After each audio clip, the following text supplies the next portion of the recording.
अजून एक बोर्डवर खूप छान लाईन लिहिलेली आहे, never ever waste your failure. खूपच छान लाईन आहे. काय म्हणते? Never ever waste your failure. याचा अर्थ काय असते?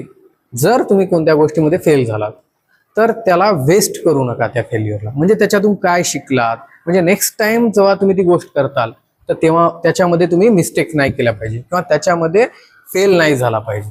हीच गोष्ट तुम्ही अभ्यासामध्ये सुद्धा लागू शकता, करू शकता.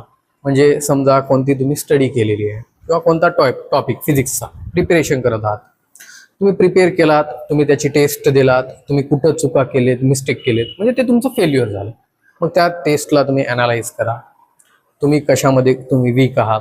म्हणजे कोणाचे डायग्राम्स बरोबर येत नाहीत, कोणाचे कॅल्क्युलेशन्स चुकतात, कोणाला थिअरी बरोबर पाठ होत नाही. मग आपण कुठं मिस्टेक करायलो आणि आपले वीक पॉईंट्स काय आहेत याला तुम्ही ॲनालाइज करा. आणि ते ॲनालाइज केल्याच्या नंतर ते जे फेल्युअर झाले त्याला वेस्ट होऊ न देता नेक्स्ट टेस्टमध्ये तुम्ही त्याच्यामध्ये काय करायला पाहिजे? इम्प्रूव्हमेंट करायला पाहिजे. थँक्यू.